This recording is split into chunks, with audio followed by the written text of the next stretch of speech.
Ladies and gentlemen, boys and girls, it's your boy GrandmastaJ. As you can see, the little sugar bean, she's asleep on the couch. That's why it's a little dirty right now. That's not the point. The point is, you guys asked and I've received. Today is another episode of Why Nobody Plays. This time starring Bedman on this side. Bedman was introduced as the third character of season 2, and I mean, let's be honest, his design is freaking sick, okay? And now, while he's not exactly a popular character, right, he is sort of popular in this like niche of people who just love that sort of. They either love the lore because his lore is really cool, or they just love the design. Like, I mean, like, come on, like, it doesn't get more Guilty Gear than a character like this. But before we get into it, I would like to give a quick disclaimer. The purpose of this series is to bring attention to interesting trends of character usage found within the Guilty Gear community. Now, I am from the pro/celestial floor scene. So that's usually what I'm able to talk about. I don't know if Bedman's really, seen all over the place on floor 5, right? Like, I can only talk about where I'm from. So if he is, just let me know in the comment section down below. This is also not meant to dunk on your favorite character. Please keep playing them. All I'm doing is helping you guys out by spreading more downplay propaganda for y'all. Well, the most obvious part is that you would play him because you think he's cool as frick, right? I mean, like, look at this design. It's so sick. And lore-wise, it's the bed trying to protect his sister. Like, yeah, that's sick. He also has a super weird playstyle. Like, he doesn't have a traditional air dash. He has like these sort of like weird special moves that he's able to trigger and stuff like that. And specifically going back to his dash, right? He has like this weird 8-way dash situation going that can actually make his movement options like very oppressive for your opponent to deal with. Usually they're used to something like a traditional like air dash character, or like they're gonna jump and double jump, right? But Bedman can kind of jump, linger, and then still like go in and or press himself, right, with these big swinging buttons. And it's also good against if you're like trying to pressure your opponent and like your opponent gets a read on you and tries to 6p you can actually just kind of jump, linger, and then go down and punish like so. And for all you defensive players out there, he actually is also incredibly good at zoning because he's able to kind of output projectiles very, very quickly. These projectiles also track, so like he's not like really like at risk of whiffing anything. And what's also very funny that I found out when I started playing Asuka is that he's actually very good against other zoners because his frequency of projectiles, and especially the fact that they track, is really good against the current zoners in the game, which is, well, except for, I believe, Happy Chaos. But against Asuka and Testament, like, he has a really good matchup if those characters decide to kind of stay back because they have to, like, shoot a fireball in a specific direction and then throw something out and whatever. He can just boop, zap, boop, zap. It's very funny. He also gets some great mix-up because of his, like, 8-way situation thing going on, right? Like, he can just do empty jump lows, right? He can do highs into lows. He can do highs into more highs. And he can also win by simply just doing nothing sometimes. Because of his whole like call and error situation thing going on, sometimes all he has to do is just hold a position and he like the neutral kind of plays itself, right? Like if I'm just here, it's like, whoop, oh, hey, look, I got some neutral playing itself for me, right? Like, or if I'm using this call, I can be like, oh, okay, great, now I'm gonna go in. He also has a hilariously strong like chip damage game, right? Like,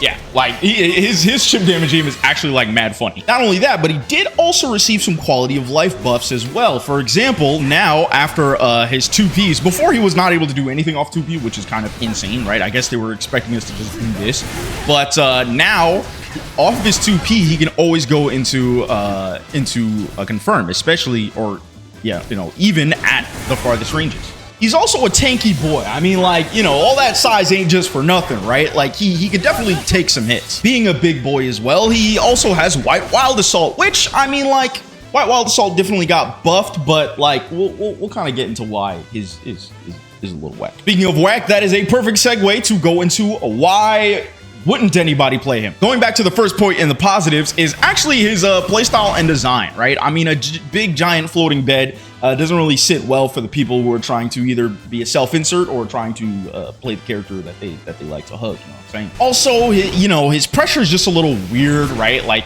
this whole 8-way dash situation does take some getting used to, and like, when you're first starting out, there's definitely some growing pains with like, oh my gosh, like, I just wanted to air dash at him or whatever, and like, I couldn't because I just had to, you know? Also, let's not get it twisted. Like, back in Exerd, when he was first released, the character was fairly complicated, right? He had a bunch of things going on. And so when you look at how he was in Exerd compared to how he is now, yeah, he is simpler, but not to get it twisted, he is still a complicated character. He can do a lot of interesting things with his kit.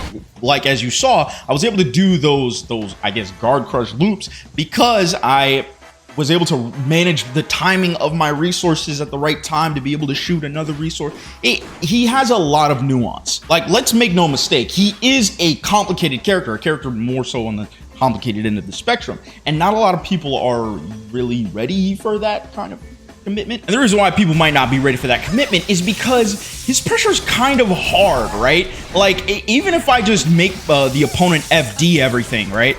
And all of a sudden, I can't really get that exact same loop that I wanted, and so I have to kind of readjust. So there's a very funny bell curve to his pressure where it's like, oh, I kind of get it, right? If I'm going to make them block, I'm going to make them block this into that, or I'm going to make them block this into this, right? And it's like, okay, I understand. I'm going to shoot one of these, maybe do that, and shoot one of these, right? And do whatever, right? But then after kind of playing him online and sort of fighting against other opponents that may kind of know what he's doing, you realize that there's a lot of flaws in his offense that's not like, if you autopilot it, it's not good at all, and we're gonna get into why that is. Before we get into why that is, there is another end of the bell curve where you're like, oh wait, you know, I kind of am starting to understand this Bed character a bit more, right? Like, yeah, you know, he's a little hard, but if I just try harder, then hey, my pressure is gonna go right back up. However, I did touch on this before. Bedman just kind of hard loses to FD. He gets pushed back an absurd amount from it, and it's like, if he does not really condition his opponent to sit still, like, it can be very difficult for him to really like do anything. One of his biggest issues, and I believe this is probably his #1 problem, is that his buttons are kind of whack. I mean, far slash and 2 slash, they're relatively slow comparatively speaking, right? And they do go far, that is true. But in a game like Guilty Gear, having a slow far slash and 2 slash with like high recovery just makes your neutral worse overall. Another thing too is 5K is it's 8 frames, which is really bad because most characters are 7 frames. And you can really feel that extra frame when you're really trying to do stuff. And his 2K is also like, it's better, but it's like, it's pretty stubby. And I don't mean stubby as in like lengthwise, because it is pretty average compared to other characters, but it's stubby for Bedman, and I'll get into that. His fastest button is also his 2P, which is 5 frames, which is kind of a big deal now because ABBA exists. And so like, at best, he can trade. At worst, he gets tagged. That's not good. Having a 5-frame jab used to not be a big deal, but then they introduced ABBA. I do not know why. And maybe they're going to introduce a character in the future where having a slower jab is a big deal. And now we get to 2H, right? This button right here is very bad. Yes, that was a punish on block. 2H, although it is used in a lot of pressure situations for Bedman, it's one of his staple buttons. They surprisingly made it very difficult to use against a competent opponent. And the reason why this is, as you're seeing, is because there's no real safe way to continue your pressure, right? Like, on block, even if I wanted to block, I'm holding block, I still get punished unless I space it out properly, maybe, right? But even then, I'm pretty sure if they just super it, I don't know if I'm gonna be able to block this. Yeah, look, that's a punish right there. Howdy, y'all, post-editing Josh here. One more thing I did want to talk about 2H is that if you're trying to cancel 2H into this move right here, right, there is literally no point in time where you're able to. Like, just no point in time at all, right? Even if it's spaced. Yeah. That's bad. Now, I don't know if he had this before, but thank goodness they gave him a way to kind of disengage, because if he did not have this move right here, like, Bedman would truly be garbanzo garbage. But he just has so many gaps into 2H. Like, he really can't go into it safely unless it's from, like, from a close slash, and that's really it. Like, yeah, you have 5H, but 5H pushes you back so much that it's like, you know, you're not even going to be able to do anything after it. As mentioned before, even if your opponent just FDs the hits, then he can't even hit you with 5D. Like, what the frick? Not 5D, freaking 5H, you know what I'm saying. Now let's go into what can he do after he breaks a wall, right? Because the answer is, like, not much. When I was doing some honestly just playing the character, I realized that he doesn't really have a traditional safe jump. Like, yeah, he can do something like this. If I get it. Yeah, there we go. He can do something like that. But even if your opponent blocks his supposed safe jump, right? Say they FD'd his safe jump. Or not even FD'd it. What if they just normally blocked his safe jump? Like, look at how far back he's pushed, man. Like, he didn't even use FD, and like, that's the only safe jump he's able to get off of it, which is a really big deal. What happens is that now it forces Bedman to, if he wants any meaningful pressure, he has to do like a run-up close slash or something, or maybe even like a run-up one of these buttons, right? Which is hard to time and hard to use, and it's just not safe, right? If you think that your opponent's crazy, if you think that your opponent's a nut, then you're just at a loss here, man. Like, yeah, that was hard to do. That timing of running up and hitting that close slash was just hard to do. And the reason why that was hard to do, which circling back to his 2K being stubby, is because, I don't know if y'all noticed, this guy's movement speed is pretty slow, man. Like, yeah, when he's running, you might think, oh yeah, like, he's pretty darn fast. He's got wheels, woohoo! But comparatively speaking, it's pretty darn slow. Like, it just like, his effective range for anything fast is like, what, here? Right? And if he's here, he has to like, that's a lot of time to travel. Like, I don't know, it doesn't really do justice just showing you in training mode, but like, when you're playing a game, you can really feel that this character is just not fast at all. And so in these wall splat situations where you actually get a knockdown, if you want to get that meaty close slash, your timing got to be perfect, man. Like, I got far slash right there. Your timing has to be really, really good. And so now I'd like to go over something, I don't know if this is controversial or not, especially to pro Bedman players, but Bedman's damage is kind of whack. Kind of. What I mean by kind of whack is that the hits that you're going to be getting in neutral don't do that much damage, right? Like, he gets most of his big hits from confirms like this in the corner, where he's actually able to, like, I mean, even then, that wouldn't do a lot of damage. Dude, this will be. Right? Like, that's kind of the majority of the damage he gets is from the corner or from specific hits. But even if I get, like, a big fat counter hit mid-screen, right? Say I get this button mid-screen. That's the end of the combo. That's it. The end of the combo. That's it. There's really nothing more I could have done. You know, maybe if I RC'd it, sure. Right? But that's not a lot for a punish combo. You know? And that's even like one of the better cases scenarios, right? Like, from the most part, doing things like, even if he gets like a close slash, right, from mid-screen, he's not doing a lot of damage. And the hits that he gets from mid-screen are just like kind of baby hits designed to push your opponent to the corner. And then when he's in the corner, yeah, maybe his damage does go up. But after 2H, he can't confirm into this. So even if he's like, you know, he's in the corner, he has to do one of these and those, right? And like the timing's different depending on the character or whatever. And then it's like, he can't really do run-up super.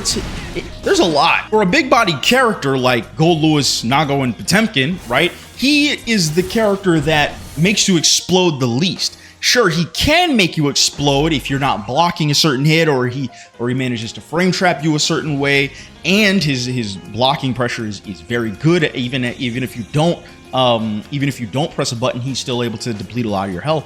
But those are like the best case scenarios. That's not exactly the average Bedman experience. For Nago and Gold Lewis, you pick up those characters, you're like, whoa, I am just doodling out damage. I breathed on him and he died, right? Bedman, his buttons alone, right? His standalone buttons don't do a lot of damage, right? Even just this confirm. doesn't do a lot of damage, right? If Nago hits you with 2H, you're gonna die, right? If Nago hits you with 5H, you're gonna die. If Gold Lewis hits you with Close Slash, you're gonna die, no matter where on the screen you are. If Potemkin hits you with any of his buttons, you're gonna die no matter where you are. For Bedman, if I hit you with this, that's it. That's all you ate. That's all you had.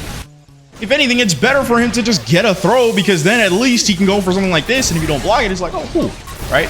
And then it's like, all right, you know, that did a good amount, but that was like off of your opponent not blocking, and if he wanted to continue his pressure, he had to use meter, and I think you guys understand. Speaking of big bodies, let's go into White Wild Assault. So for whatever reason, Arxis was like, oh, Bedman big boy. Bedman must get White Wild Assault. Surely that's going to be good for him, right? Well, let me show you something. This is the hitbox for Bedman's White Wild Assault, okay? It's pretty good. Now, mind you, Bedman uses it pretty well. It's not horrible on him, but let me show you the White Wild Assault hitbox on Gold Lewis. It goes way further up. It's just way better. Like, I don't know what it is. What do they think they're gonna do? Catch a backdash? This already catches a backdash. They already buffed it so that it's gonna be able to be good horizontally. He doesn't have any vertical range on this thing.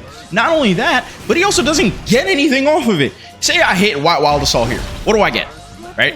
Oh, I get Close Slash. Right? Okay. That's it. That's the end. That's the end. That's the end of it, man. He has no reliable way to get into this move, right? There's just no reliable way. You have to essentially score a knockdown or have your opponent be sleeping on the controller to actually hit his most integral move. The move that is plus on block, the move that guard crushes, the move that allows him to do guard crush loops. In order to hit this move, he has to really condition his opponent and have resources. It just feels like Bedman would benefit far more from like a Blue Wild Assault, something that guard crushes and puts your opponent in enough block stun where you're able to cancel into your desired special move. That's what characters like Jack O have. That's what characters like Asuka have. These two-step characters all have Blue Wild Assault because Blue Wild Assault directly allows them to be a two-step character. After some testing, I learned that a block string like this does benefit from White Wild Assault. But after that, I'm too far. What, am I gonna use more White Wild Assaults? Like, bro, he just has to constantly use resource. That guy wasn't even FDing there. I got pushed out so much just from pressuring him. Like, forgive me, I guess. Whereas in Gold Lewis's case, White Wild Assault turned Gold Lewis from a character with a very clearly defined win condition to one of the best characters in the game. He went from good to great. Actually, he went from kind of like good to great to perfect, right? Like near perfect, right? Because White Wild Assault covered Gold Lewis's weaknesses. Bedman didn't have problems getting in. Bedman doesn't even really want to get in most of the time. He wants to play this kind of like weird mid-range game, but they decided to slap White Wild Assault on him when he could have far more benefited from Blue Wild Assault. Now, let me be clear. White Wild Assault turned Bedman from a bad character to a completed character. So now he went from bad to good. But he just still feels a little incomplete. It just feels like they slapped the gun to a hedgehog, and they were like, now the hedgehog's better. Like, yeah, that's true, but you didn't actually you didn't fix the problem. You didn't help him in any way. You just gave him a gun. With all of this said, with all these emotions, Grace is waking up. She's trying to hop on my lap. Let's wrap this up, okay? TLDR, there she is. He just still feels incomplete. It just feels like his kit is good, but something's missing, right? It feels like if he just had one thing, like maybe less pushback on his stuff, maybe a new special move, maybe something that can help him, that maybe switching him to Blue Wild Assault, something. It just feels like he's missing one key element that's stopping him from being as consistent as he can be. His pressure is not scary. Sometimes it is, under the perfect circumstances it is, but okay, she's crazy, come on. But his pressure requires